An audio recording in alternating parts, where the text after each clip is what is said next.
कैसे हैं आप सब? ठीक ठाक हैं? आप देख रहे हैं चैनल सर वकार वहीद। एक एसएमएस जो कि काफ़ी बार आ चुका है, काफ़ी कॉल आ चुकी है। नाम है उनका सोनिया, जिनका ताल्लुक है वेहाड़ी से। उन्होंने एसएमएस लिखे, अस्सलाम वालेकुम। वालेकुम सलाम सर, मेरा सब्जेक्ट इंग्लिश है। मेरा टेस्ट 12 जून को है, इंग्लिश लेक्चरशिप्स, जो कि पीपीएससी के थ्रू होने वाला है। तो काइंडली इसकी वीडियो अपलोड कर दें। तो सोनिया और बाकी वो तमाम स्टूडेंट्स जिनके नाम मेरे ज़हन में नहीं है, जिनकी रिक्वेस्ट पे ये वीडियो बनाई जा रही है, इस वीडियो को गौर से सुनाएं ताकि आपका पीपीएससी का टेस्ट पास हो सके और आप लोगों की लेक्चरशिप की जॉब आपको मिल जाए। बेटा करो फाइनल काउंट, रिवाइज करके ना क्वेश्चन स्टार्ट करो। तो करना है कि आप लोगों ने अब देखें, पहले तो आपने इस कॉन्सेप्ट को समझना है कि आपने एमए इंग्लिश किया होगा, कॉमन सी बात है। फिर आपने लेक्चरशिप के लिए अप्लाई किया। तो आप अब जब अप्लाई करेंगे, जब आप पेपर पैटर्न, पेपर सिलेबस के मुताबिक तैयारी करेंगे, तो आप क्या हो जाएंगे? फेल हो जाएंगे।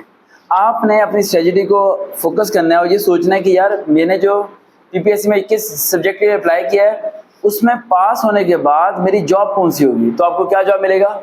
सोचें जरा। आपकी कॉलेज में जॉब होनी है, यूनिवर्सिटी में तो जॉब होनी नहीं। यूनिवर्सिटी में तो सारे एमफिल और पीएचडी वाले होते हैं। तो आपकी किसी कॉलेज में जॉब होनी है। जब किसी कॉलेज में आपकी जॉब होनी है, तो आप कौन सा सब्जेक्ट पढ़ाएंगे? इंग्लिश। और कौन सी क्लास को पढ़ाएंगे आप पढ़ाएंगे फर्स्ट ईयर सेकेंड ईयर वालों को इंग्लिश पढ़ाएंगे। समझ आ रही है? तो आपने करना क्या है, आपने फर्स्ट ईयर सेकेंड ईयर की इंग्लिश की बुक उठा लेनी है, ठीक है। और फर्स्ट टाइम के और सेकंड टाइम के, यानी सुबह के और शाम के ओल्ड पेपर उठाने हैं 2013 का, 2015 का और 2017 का, यानी ओल्ड सीरीज 2013, 2015 और 2017। वो निकाल के उसमें कुछ एमसीक्यूज होते हैं, जिस एमसीक्यूज के नीचे लाइन लगी होती है। तो शायद ध्यान में आ रहा है, एमसीक्यूज के नीचे क्या लगी होती है? लाइन लगी होती है, अंडरलाइन हुए थे एमसीक्यूज। और बताया कि अब पूछा क्या होता है कि उस एमसीक्यूज के हमने क्या निकालना है? मीनिंग। ABCD ऑप्शन होते हैं और उसके मीनिंग को हमने क्या करना होता है? क्लिक करना होता है। कम से कम 10 से 15 इस किस्म के आने हैं। बाकी 5-10 एमसीक्यूज वो आते हैं जिसमें प्रीपोजिशन पूछी जाती है। Is, are, am, with, by, from, where, ये सब चीजें कहां पर यूज होनी है। कौन से कर रहे हैं एक्सरसाइज आप? तो करें ना, सॉल्व करना शुरू करें। सॉल्व करना शुरू, उस दिन समझाया था मैंने। वीडियो के दौरान सारा कुछ हो रहा है, तो ये स्पेशल आप लोगों की वीडियो बन रही है, तो बीच में थोड़ा बहुत इंटरप्ट भी हो रहा है, लेकिन मैं इसे कट नहीं कर रहा, तो बर्दाश्त करें सारी चीज़ें। तो करो बेटा टेस्ट अपना। बेटा यूनियन होते हैं जिसमें सारे हमने तरतीब से लिखने हैं। इंटरसेक्शन जिसमें दोनों में क्या लिखना है? कॉमन। और कॉम्प्लीमेंट यू में से क्या करना है? माइनस। जो सेम होगा उन्हें कट कर देना है। क्वेश्चन सॉल्व करना शुरू करो। अब आपने क्या करना है, आपने इस तरह 3 और पेपर्स ले लेने हैं। लाहौर बोर्ड की इंग्लिश की बात करो मेरे, वो लेके आपने वहां से ये रिव्यू कर लेना है। उसके बाद क्या करना है आपने? रिव्यू। उसके बाद आपने इस बात को ज़हन में रखना है कि आपके जो एमए इंग्लिश का पेपर आएगा, उसमें 40% आपका एकेडमिक बेस होगा, जिसका ताल्लुक सिर्फ ग्रेजुएशन से होगा। यानी आपने एमए इंग्लिश को आप छोड़ दो, ग्रेजुएशन में जो आपने इंग्लिश पढ़ी थी, यानी बीए की कंपल्सरी इंग्लिश, उसमें आप लोगों ने पढ़े थे क्या? अब बताने की जरूरत नहीं है। आपने दी किलर पढ़ा था, उसके बाद डिफरेंट अलग अलग चीज़ें, राइट, पोइम्स पढ़ी थी, लेयर पढ़ा था, इस तरह की चीज़ें। आपको पोइम्स के नाम पता होना चाहिए, वो पोइम किसने लिखी थी, थोड़ा बहुत डिस्क्रिप्शन पता होना चाहिए, थीम किसे कहते हैं, ठीक है, और बेस्ट पोइट कौन सा है, और किस तरह बीए के अंदर वो सारी इंग्लिश की ग्रामेटिकल जो स्ट्रेटजी है, वो सारी चीज़ें आपने फोकस कर लेनी है। उसके बाद आपने क्या होमवर्क करना है? ये तो 2-3 चीज़ें होगी आपकी। ये करना आसान नहीं है, सुनना बड़ा आसान है। जब 3 साल के ओल्ड पेपर और एमसीक्यू रिवाइज करोगे ना, याद करोगे, तो अकल ठिकाने आ जाएगी। अच्छा, ज़हन में रखना है कि 2013, 2015, 2017 का जब आप याद कर लोगे, तो उसमें से पेपर नहीं आएगा। ये नो कि आपको सर जी आपने जो बताया था उसमें तो आया नहीं, उस तरह का आएगा। यानी वो पढ़ने से आपकी ग्रामर स्ट्रांग हो जाएगी, आपकी वोकैबुलरी हाई हो जाएगी और आपका लेवल जरा ऊपर चला जाएगा, जिसकी वजह से आप क्या करोगे? आप उस पेपर को क्या कर पाओगे? सॉल्व कर पाओगे। थर्ड पॉइंट, पीपीएससी के इंग्लिश में बच्चे फेल क्यों होते हैं?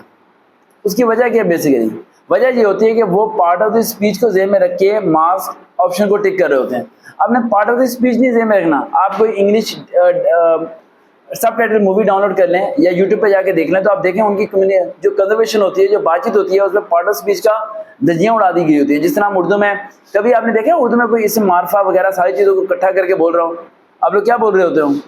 चलो बेवकूफ़, पागल, बोंगे। अब बोंगे की इंग्लिश क्या बताओ? क्या बोंगा उर्दू का अल्फाज है? नहीं। इसी तरह इंग्लिश के बहुत ज़्यादा वर्ड्स ऐसे होते हैं जो कि डिक्शनरी में वर्ड्स नहीं होते।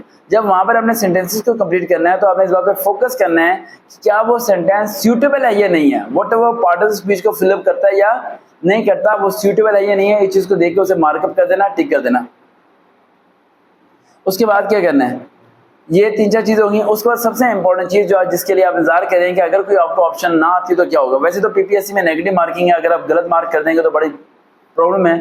और बड़ा मसला बन जाएगा, इसलिए गौर और फिक्र करके इस सब चीज़ों को आपको सॉल्व करना पड़ेगा। वैसे आपको बता रहा हूँ कि सपोज करो आपको एक क्वेश्चन है, उसका ऑप्शन पता नहीं चल रहा, लेकिन आप मार्क करना चाहते हैं उसका ऑप्शन, तो आपने क्या करना है, आपने इस बात को ज़हन में रखना है। अब मैं जो आपको ट्रिक बता रहा हूँ थोड़ा सा डिफिकल्ट है, इसे जो समझ आएगी तो फिर समझ आ जाएगी। अगर आपके फर्स्ट 20 MCQs 100 MCQs है ना, फर्स्ट 20 MCQs जो से आपके हैं, अगर उनमें मैक्सिमम आपने बी और ए लगाए हैं, तो ज़हन में रखिएगा कि उस 20 के बाद मैक्सिमम आंसर ए या सी होंगे। अब ये मेरी बातें आपको दिमाग में नहीं बैठ रही, मुझे पता चल रहा है, ठीक है, लेकिन बैठाओ दिमाग में, समझ आ रही है। यानी कि अगर आपके फर्स्ट 20 MCQs ए या बी होंगे, तो अगला जो सा है 20 MCQs वो ए या सी होंगे, यानी ए या सी में से किसी एक को आपको चूज करना पड़ेगा। ये आपको मैंने ट्रिक बता दिया, थोड़ा क्रिटिकल ट्रिक है, इसलिए मैं ज़रा क्लैरिफाई कर दिया। बाकी इस वीडियो को पूरा सुना, फॉलोअप कीजिए, जो नोट्स मैंने बताए हैं उन्हें फॉलोअप कीजिए, पेपर पास होगा इंशाल्लाह। परेशान मत हों और ग्रामेटिकल स्ट्रांग हो जाए बस थोड़े से, और MA की इंग्लिश की किताबों को पढ़ना छोड़ें, वहाँ से कुछ भी नहीं आने वाला, टाइम वेस्ट है। मॉडल पेपर भी छोड़ दो, वहाँ से भी कुछ नहीं आने वाला, बाकी पेपर अच्छा होगा। बाकी बबल्स कैसे फिल करने हैं, यूट्यूब पे जाकर सर्च करो PPSC सरवकार विद, मेरी वीडियोस मिलेगी, वहाँ से आप सुन सकते हैं, समझ सकते हैं कि किस तरह आपने टाइम को सही मैनेज करना है और कम टाइम में सारे क्वेश्चन आपने सॉल्व कर देने हैं। टाइम मैनेज कर लिया तो पास हो जाओगे। और वो तमाम बच्चे जिनकी मैं कॉल अटेंड नहीं कर पाता, SMS का रिप्लाई नहीं दे पाता, दिल से उन्हें सॉरी बोलता हूँ, मैं नहीं कर पा रहा। पहले मैं कर पाता था, अब बर्डन इतना हो गया कि मैं तो SMS देखता हूँ कि 3000 SMS 4000 SMS, तो फ्री भी बैठा हूँ तो मैं ऐसे हाथ बांध के बैठ जाता हूँ कि यार 3000 को रिप्लाई कैसे करूँगा, ठीक है। तो इंशाल्लाह एज सुन एज पॉसिबल हमारे कुछ स्टूडेंट्स हैं जो कि सेकंड ईयर के पेपर देने वाले हैं, वो सेकंड ईयर से जैसे फ्री होंगे तो वो मेरे व्हाट्सएप के SMS को संभालेंगे और लोगों को रिप्लाई करेंगे, ताकि इस 3000 लोगों को रोजाना के बेस पे रिप्लाई जाएं और ताकि लोगों की मदद हो सके। देखते हैं चैनल सरवकार में, दोबारा मुलाकात।